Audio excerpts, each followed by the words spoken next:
네, 지금부터 2026학년도 대학별 고사의 선행학습 영향평가 대학 출제 담당자 연수를 시작하겠습니다. 네, 안녕하십니까? 저는 오늘 사회를 맡은 한국교육과정평가원의 박지혜입니다.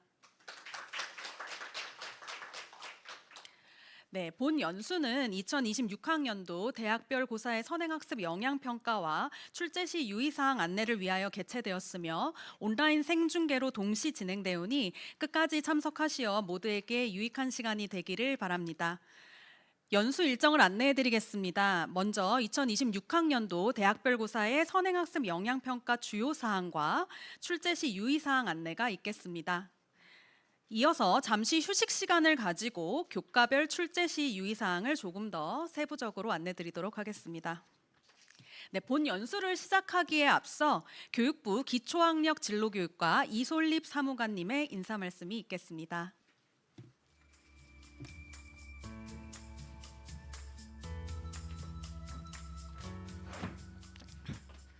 안녕하세요. 기초학력 진로교육과 이솔립 사무관입니다. 오늘 바쁘신 가운데 이렇게 대학별 선행학습 영향평가 관련 연수에 참석해주신 대학 관계자 여러분들께 감사의 말씀 드립니다. 오늘 이 연수가 절차적인 준수를 넘어서 대학이 원하는 인재를 뽑을 수 있는 그런 평가가 될 수 있게 유익한 시간이 되었으면 좋겠습니다. 오늘 법적인 이런 취지나 이런 것뿐만 아니라 실무적인 유의사항까지 잘 숙지를 하셔서 유익한 시간이 되시기를 바라겠습니다. 감사합니다.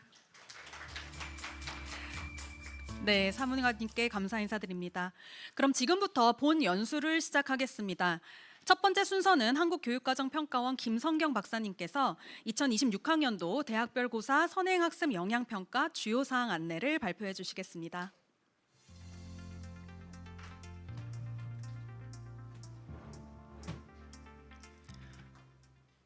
안녕하세요. 방금 소개받은 한국교육과정평가원의 김성경이라고 합니다. 반갑습니다. 제가 지금부터 쉬는 시간에 이르기까지 두 가지 주제를 이야기할 텐데요. 먼저는 선행학습 영향평가에 대한 주요 사항을 이야기하려고 합니다. 첫 번째는 선행학습 영향평가란 무엇인가에 대해서 법적인 근거들을 좀 설명할 거고, 그리고 이후에는 교과목 교육과정 안내를 드리도록 하겠습니다. 지금 대학에서 실시하고 있는 이 선행학습 영향평가의 법적 근거는 공교육 정상화법인데요. 공교육 정상화법에 따르면 대학 등의 장은 고등교육법 등 관계 법령에 따라서 입학 전형에서 대학별 고사를 실시한 경우 고등학교 교육과정의 범위와 수준을 벗어난 내용을 출제 또는 평가해서는 안 된다는 이야기이고요. 여기서 말하는 대학별 고사라 함은 논술 등 필답고사, 그리고 면접, 구술고사, 여기까지는 그래도 좀 많이 알고 계신 것 같은데요. 그 이외에 실기 실험고사 및 적성, 인성검사까지도 대학별 고사에 포함된다는 부분까지 이해하시면 좋을 것 같습니다. 그리고 또 두 번째 중요한 사항은요. 대학별 고사를 실시한 경우에는 대학 입학 전형 영향평가위원회의 심의를 거쳐서 영향평가를 실시해야 되고, 그 결과를 다음 연도 입학 전형에 반영해야 하는 것도 주요 내용 중에 하나입니다. 다시 말해서 대학별 고사, 아까 앞에 말씀드린 대학별 고사를 실시하는 대학에서는 그 중에 하나라도 걸리면, 하나라도 포함이 되는 항목이 있으면 영향평가위원회의 심의를 거쳐야 하고, 그러한 영향평가를 실시한 후에 그것을 다음 입학연도 전형에 반영해야 된다는 내용이 두 번째 주요 내용이고요. 세 번째 내용은 대학에서는 인터넷 홈페이지에 이 내용을 공개해야 된다는 것 또한 법에 기재되어 있는 중요한 내용입니다. 저희가 간혹 그 본교 홈페이지에 이걸 공개하지 않는 학교들이 있더라고요. 그래서 그 경우에 다시 요청을 드리기도 하는데 꼭 본인 학교의 홈페이지에 공개해 주셔야 되고요. 제가 대학 어디가 사이트에 대학들이 그 입학 자체평가 보고서를 업로드를 많이 하시더라고요. 근데 거기에는 업로드를 하고 학교 홈페이지에는 없는 경우들도 있더라고요. 그래서 학교 홈페이지에 꼭 그 내용을 공개해 주시면 됩니다. 다음은 영향평가의 법률적인 책임인데요. 선행학습 유발 요소를 배제하고 고등학교 교육과정의 범위와 수준 내에서 입학 전형을 실시하고 운영함으로써 고등학교가 정상적인 교육과정을 운영할 수 있는 여건을 조성하는 것이 이 법의 가장 중요한 취지이고요. 그래서 고등학교 교육과정의 내용과 범위를 벗어나는 문항들이 출제가 되면 그것이 결국 선행학습을 유발하는 요인으로 간다. 그래서 그걸 좀 고등학교의 범위와 수준을 잘 지키자라는 것이 이 법의 취지입니다. 요약해서 말씀드리면 대학별 고사를 실시하는 대학은 세 가지를 하셔야 되는데 첫 번째는 고등학교의 그 교육과정을 준수하셔야 되는 것이 제일 중요하고요. 그 다음에는 영양평가위원회를 구성하셔가지고 영양평가를 실시하셔야 되는 거, 그리고 세 번째는 그 결과를 공개해야 되는 거. 요 세 가지는 법률에 기재되어 있는 상황이기 때문에 요 내용을 잘 지키셔야 된다는 말씀을 드립니다. 선행학습 영양평가를 지금 실시한 지 10년이 좀 넘어가고 있는데요. 이 자료들이 학생들에게 굉장히 많은 입시의 가이드가 되고 있고 어떤 특정 대학을 지원하고자 하는 학생들 같은 경우에는 그 대학이 어떤 유형의 문항들을 출제하는지들을 이 영양평가 보고서들을 활용해서도 많이 이렇게 미리 공부도 하고 그다음에 어떤 방향인지도 이제 학습하게 되는 그런 자료들로도 활용이 되고 있습니다. 그러면 앞에서 말씀드린 그 세 가지 상황, 교육과정의 범위와 수준을 지키는 것, 그리고 영양평가위원회를 해야 되는 것, 그리고 그 사항을 공개해야 되는 그 각각에 대해서 행정적인 처분 기준들이 마련되어 있고요. 그래서 요런 것들을 좀 처분을 받지 않기 위해서는 좀 요런 것들을 잘 지켜야 된다는 말씀을 드립니다. 공교육 정상화법이 그러면 좀 배제되는 조건들이 있습니다. 하나는 영재교육 기관에서 영재교육이고요. 얘는 별로 해당되지 않을 것 같고 뭐 조기 진급이나 조기 졸업 대상자도 제외가 되는데 이 마지막 세 번째에 해당하는 것들이 대학에서 간혹 배제 조건으로 활용을 하시기도 하는데요. 예를 들면 체육, 예술 교과군, 그리고 기술과정, 실과 제2외국어 한문 교양 교과군, 전문 교과에 해당하는 경우에는 영양평가 대상에서 제외가 된다라고 생각하시면 됩니다. 가장 흔히 볼 수 있는 거는 뭐 체육 실기고사 같은 것들을 보았다는, 실기고사가 앞에 대학별 고사에 포함되어 있긴 하지만 우리는 체육 교과다, 뭐 미술 교과다 이런 경우에는 체육 예술 교과군에 해당하기 때문에 제외가 된다는 말씀을 드립니다. 지금까지는 공교육 정상화법에 대한 설명을 좀 드렸고요. 지금부터는 대학별 고사 선행학습 영양평가 사업에 대한 말씀을 좀 드리려고 합니다. 앞서 말씀드린 그 공교육 정상화법에 따라서 선행교육예방연구센터를 교육부의 위탁을 받아서 한국교육과정평가원에서 운영을 하고 있고요. 그리고 그 선행교육예방연구센터에서는 각종 연구, 조사 업무들을 수행하고 있습니다. 대학별 고사를 실시한 이후에 대학에서 작성한 선행학습 영양평가 자체평가 보고서, 자체평가 보고서라고 많이 부르는데요. 자체평가 보고서를 평가원으로 제출을 하면 평가원에서 이것들을 분석하고 그 분석 결과를 교육과정 정상화 심의위원회에 제출하게 됩니다. 그러면 교육과정 정상화 심의위원회에서 교육과정 위반 준수 여부를 최종 심의 의결하는 단계를 거치게 됩니다. 조금 더 상세히 설명을 드리면 첫 번째는 대학에서 자체평가 보고서를 작성을 하시고 그것들을 3월 31일까지 홈페이지에 공개하게 되어 있고 내년 2월 정도 되면 교육부에서 자체평가 보고서를 제출하라는 안내 공문을 발송하고 그다음에 저희 평가원 쪽으로 이 자체평가 보고서를 제출하시게 됩니다. 그러면 저희가 그 자체평가 보고서를 분석하게 되고 교육과정 정상화 심의위원회에서는 대학별로 위반 인지에 대한 여부를 최종 심의를 하고 후속 조치를 심의하게 됩니다. 해당 대학에서는 시정명령 등 후속 조치를 받게 되는 거고요. 그리고 대학에서는 심의 결과를 반영한 다음 연도 대학별 고사를 실시하게 되는 과정을 거치게 됩니다. 선행교육예방연구센터에서 하는 일을 조금 더 다시 구체적으로 설명을 드리면 저희가 처음에 이제 3월 31일 경에 자체평가 보고서를 다 받게 되는데요. 문항카드가 포함되어 있는 대학들도 있고 문항카드가 없는 경우들도 있는데 이걸 받으면 저희가 분석위원 협의회를 구성을 하고 그리고 분석 기준이나 절차 등을 검토해서 1차, 2차, 3차 이런 식으로 단계를 거쳐서 문항 검토를 하게 됩니다. 그리고 분석 결과와 관련해서 위배의 여지가 있다고 좀 판단된 문항에 대해서는 대학에 다시 소명할 수 있는 그 절차를 갖게 되고요.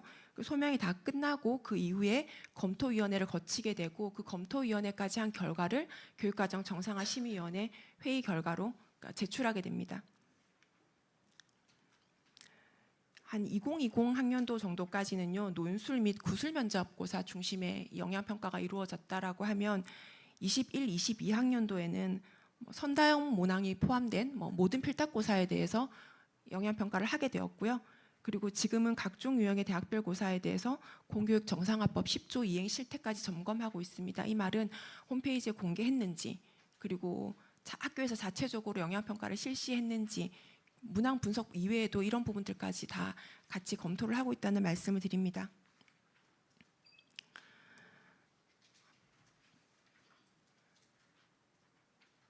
선행학습 영양평가위원회를 각 대학에서 구성하게 되실 텐데요. 구성을 하시고 심의를 하신 다음에 그리고 영양평가 시행 범위의 적절성들을 좀 확인하시고 고등학교 교육과정을 잘 준수했는지 점검하시는 단계를 거치고 그리고 그 영양평가 결과를 공개하게 되는데요. 법에 따르면 이런 이렇게 프로세스를 거치게 되실 텐데 물론 이때 고등학교 선생님들이 같이 들어오셔가지고 문항 출제가 잘 되었는지 이런 것들도 검토하시는 과정들을 거치게 되실 텐데요. 사실은 제일 중요한 건 지금 단계인 것 같습니다. 그러니까 문항을 출제하는 이 단계에서 잘 절차들을 마련하셔서 고등학교 교육과정의 그 범위를 잘 지킬 수 있는 문항을 출제하는 것이 제일 중요할 것으로 생각됩니다. 요게 이제 모집 요강의 예시인데요.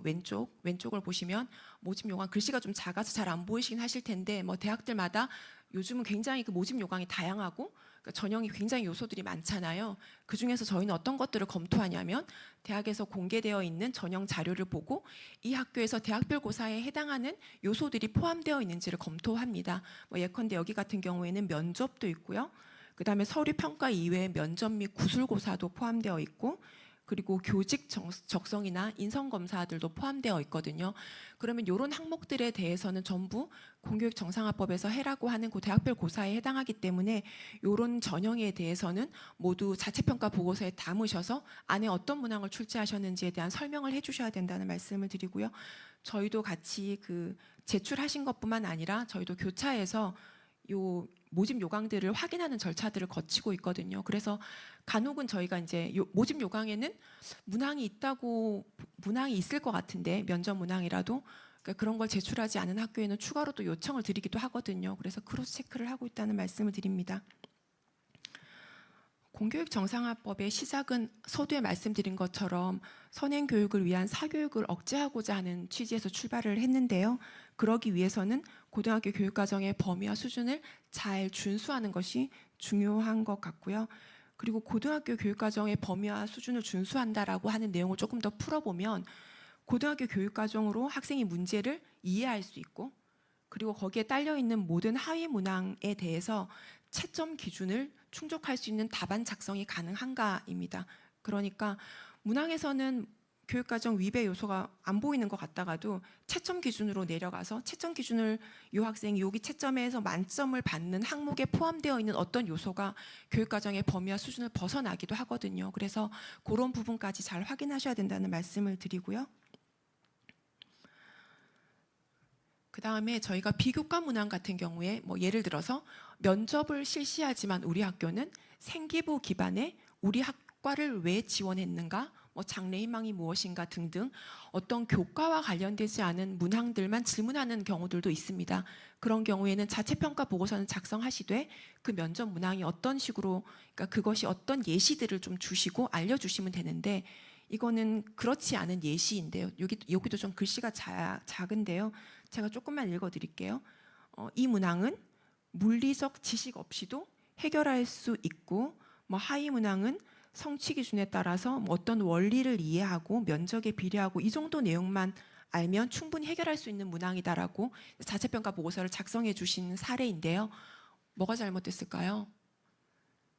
이거는 비교과 문항이라고 하긴 어렵죠. 그렇죠? 그래서 어떤 출제자 쪽에서 보시기에는 굉장히 쉬운 교과 내용이다 라고 하더라도 교과와 관련된 문항은 비교과 문항으로 분류될 수 없습니다. 그래서 교과와 관련된 문항들은 문항에 대한 문항 카드를 작성하셔서 제출하셔야 되거든요. 그래서 비교과 문항으로 갈 수 있는 것은 정말 우리가 말하는 그런 국영수사가 그런 교과와 전혀 상관없는 어떤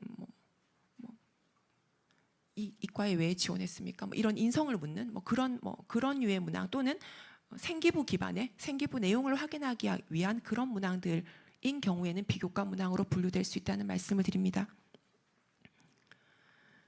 2026학년도 적용 교과목이랑 교육과정을 조금 설명드리려고 하는데요.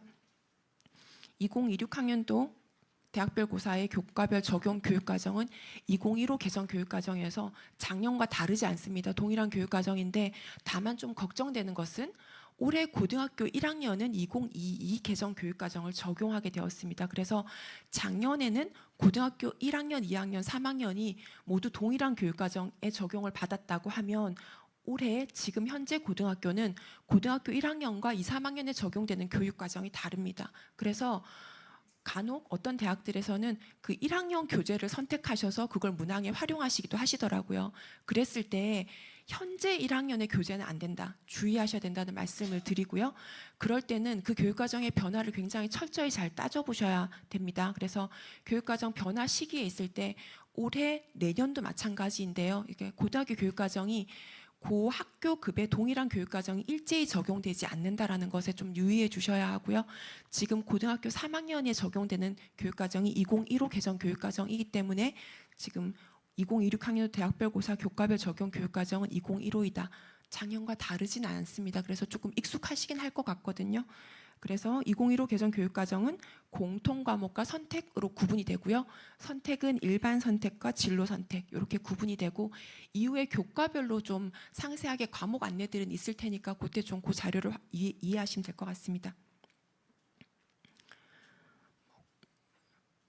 기초로 국어, 수학, 영어, 한국사 그리고 뭐 사회, 역사, 도덕, 과학 이렇게 좀 구분이 되고 이 과목명들도 좀 주의하셔야 되는 게요. 뭐 수학 같은 경우에 수학 1이라고 부를 때 저것이 2015 개정 교육과정에서 수학 1을 말하는지 2009 개정 교육과정에서 수학 1을 말하는지 안에 들어가 있는 내용이 다르거든요. 그래서 뭐 교과서 같은 거 구매하시고 할 때 여기가 수학 1이라고 해서 수학 1 책을 이전 교육과정 책을 사시면 안 돼요. 그래서 어느 교육과정 시기에 발간된 교과목인지를 꼭 확인하신 이후에 교과서를 구비하셔야 된다는 말씀을 드립니다. 교육과정 문서는 지금 대학에서는 이제 뭐 작년, 재작년 이미 2015 개정 교육과정을 잘 대비하셨기 때문에 문서들을 잘 갖추고 있으실 것 같은데요. 에듀넷 티클리어에 가셔서 2015 개정 교육과정을 검색하셔서 다운로드 받으시면 되고요. 그리고 또 하나 사이트는 국가교육과정정보센터라고 NCIC라고 부르는 이 사이트에 가서 교육과정을 다운로드 받으셔도 되는데 이때도 교육과정 지금 2022 개정 교육과정 문서들도 올라와 있으니까 구분을 잘 하셔서 2022와 2015를 구분하셔서 2015 교육과정을 다운로드 받으시면 됩니다. 여기까지 말씀드렸습니다. 감사합니다. 네, 감사합니다. 바로 이어서 2026학년도 대학별 고사 출제 시 유의사항 안내도 김성경 박사님께서 수고해 주시겠습니다.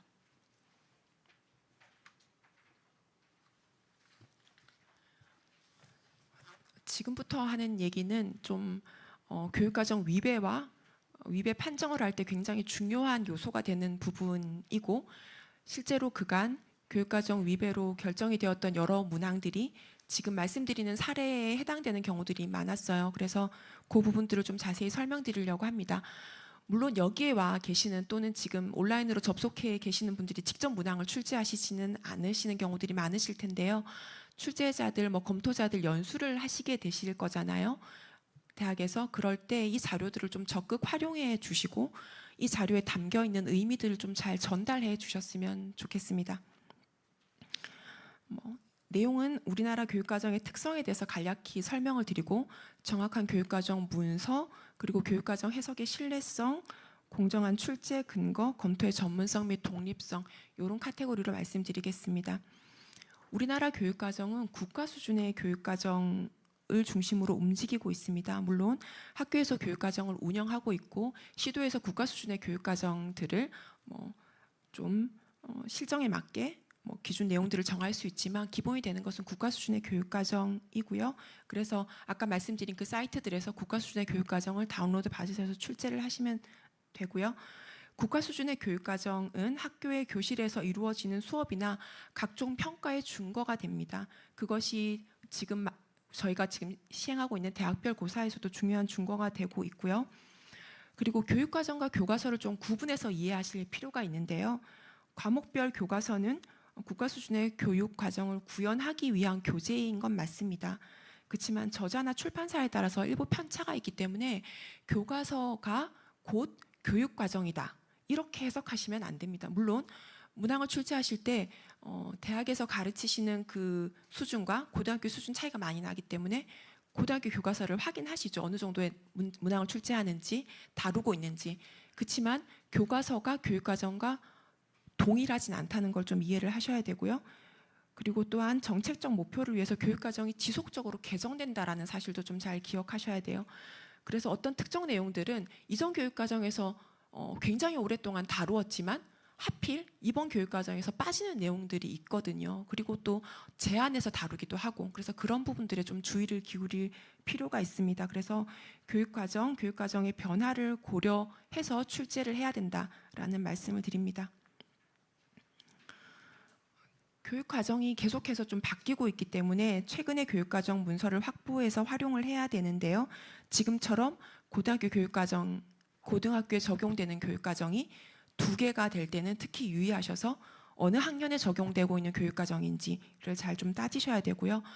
더 걱정이 되는 건 이제 다음 교육과정인데, 그거는 뭐 후내년에 걱정하면 되니까, 이제 2022 개정 교육과정이 처음 교육과정이 딱 그 변화돼서 적용되는 그 첫 해는 대학에서도 굉장히 혼란이 많더라고요. 그래서 작년에 출제했던 문항과 굉장히 유사하게 출제했는데 올해는 안 되는 경우들도 발생하게 되거든요. 그래서 2022 개정 교육과정이 적용되는 입시인 2028학년도 대학별 고사에서부터는 적용되는 교육과정에 대해서 더 좀 유심히 더 출제에 신경을 쓰셔야 된다라는 말씀을 드리고요. 미리미리 말씀드려야지 좀 미리미리 대비하실 거라고 저희가 이제 교육과정 개정될 때마다 그 시기를 계속 알려드리고 있는데요. 잘못된 사례들을 좀 하나씩 짚어보려고 합니다. 지금 적용 교육과정을 보시면 앞에 문서 번호가 보이시죠? 그렇죠? 제2015라고 되어 있는 게 2015 개정 교육과정이거든요. 물론 2015 개정 교육과정 문서 중에서도 중간에 개정이 되어서 2020-로 시작하는 경우들도 있어요. 그래서 네, 여튼 여기는 지금 2015 개정 교육과정인데요. 2015 개정 교육과정 문서에서 과학과 문명 이런 내용이 없어요. 그러니까 얘는 지금 밑에 있는 내용은 2009 개정 교육과정 내용이고요. 위만 2015로 바꾼 거예요. 그래서 이런 경우에는 서로 맞지 않은 교육과정을 출제 근거로 삼게 되는 결과를 초래하게 됩니다. 그래서 이런 것들 유의하셔야 되고요. 그리고 교육과정 문서들 중에서 단서 조항들이 달려있는 교육과정들이 있습니다. 뭐 특히 수학이나 과학에 좀 많은데요. 뭐 예를 들면 단순한 것만 다룬다, 뭐 복잡하지 않게 다룬다, 뭐 복잡한 계산은 다루지 않는다, 이런 것들은 뭐 제한적으로 다룬다, 이런 단서 조항들이 붙은 것들이 꽤 있어요. 그래서 이런 것들이 있을 때는 적합한 해석을 통해서 문항의 교육과정 적합성을 확보할 필요가 있고요.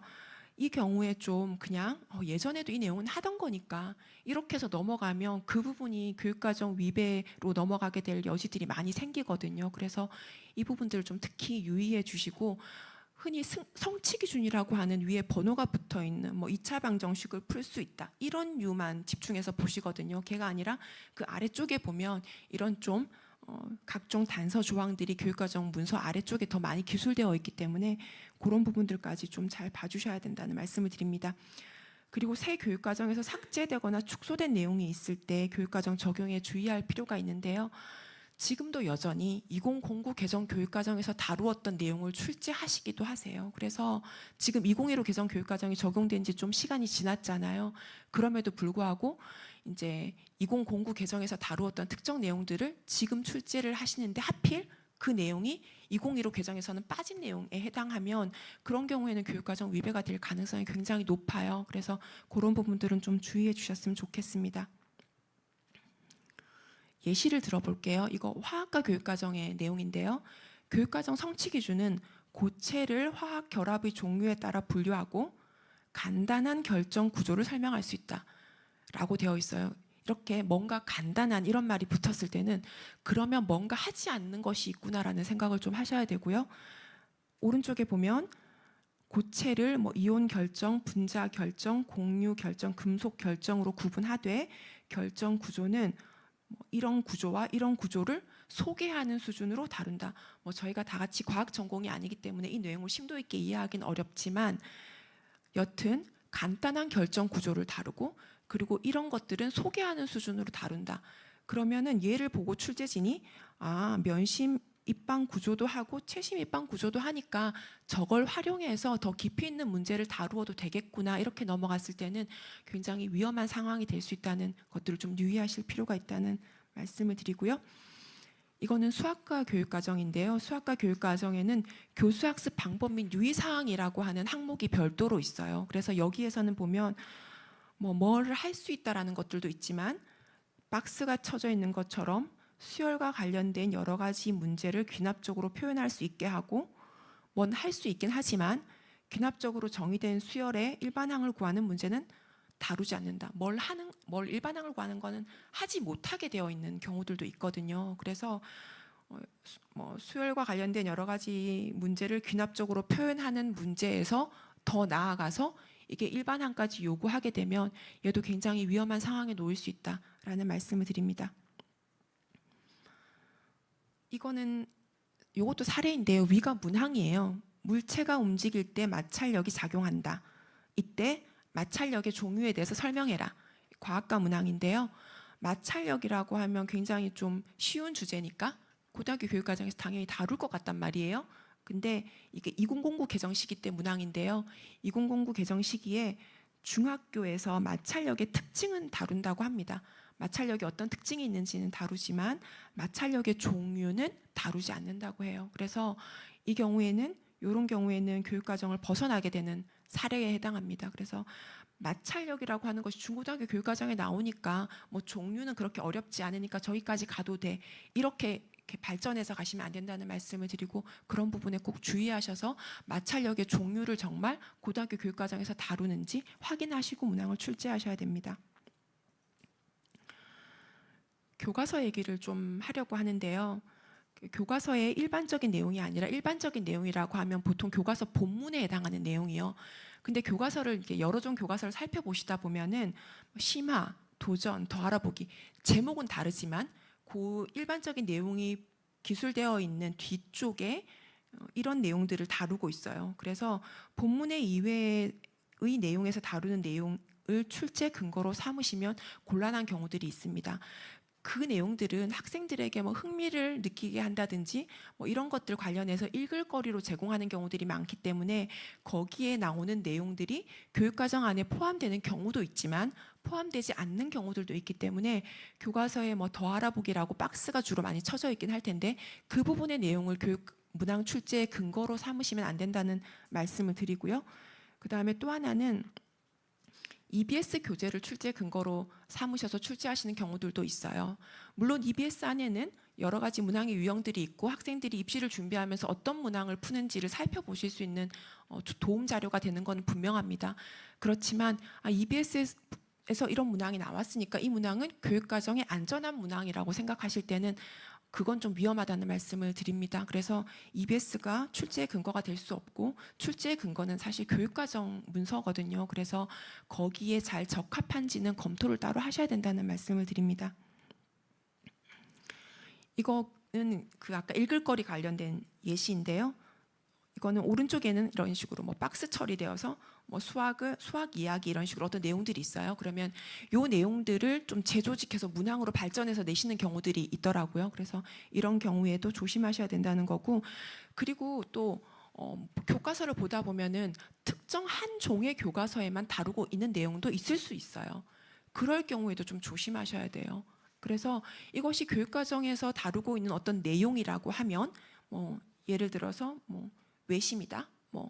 그러면은 그거는 보통의 교과서들은 다 다뤄요. 그러니까 여러 종의 교과서에서 사실은 다루는 내용이어야지만 가장 안전하다는 말씀을 드립니다. 그리고 검토 과정 관련해서 말씀을 드리고 싶은데요. 그래서 문항의 교육과정 관련성 부족은 사실은 의도하고 그렇게 출제하시는 경우는 당연히 없으실 거라고 생각을 합니다. 그러니까 문항의 숨은 조건, 출제자에 의해서 통제되지 않는 요인에서 비롯될 수 있기 때문에 검토 과정이 굉장히 중요하다고 생각하고요. 그 검토에는 어떤 전문성과 독립성이 확보되어야 된다는 말씀을 드립니다. 그래서 고등학교 교원을 검토위원으로 투입을 하시고 이들이 객관적인 시각을 가지고 문항을 다양한 방향에서 분석할 수 있도록 검토 과정을 좀 운영하실 것을 제안을 드리고요. 그리고 검토는 출제와 반드시 독립되어 운영되어야 된다는 말씀을 드려요. 사실은 출제자들이 이런 의도에서 문항을 출제한 거고 학생들이 이 정도는 다 갈 수 있어요라고 했을 때 그 검토의 독립성이 확보되지 않으면 검토 의견이 제대로 반영되지 못하는 경우들이 발생하거든요. 그래서 출제자와 검토위원회 접촉 및 의사소통의 방식도 좀 절차들을 잘 마련하셔서 검토 의견들이 좀 잘 반영될 수 있게 관리할 필요가 있다라는 말씀을 드립니다. 대학별 고사가 국가 수준의 교육 과정에 부합하도록 하는 과업은 이 과업이요. 지금 맡으신 이 업무인데요.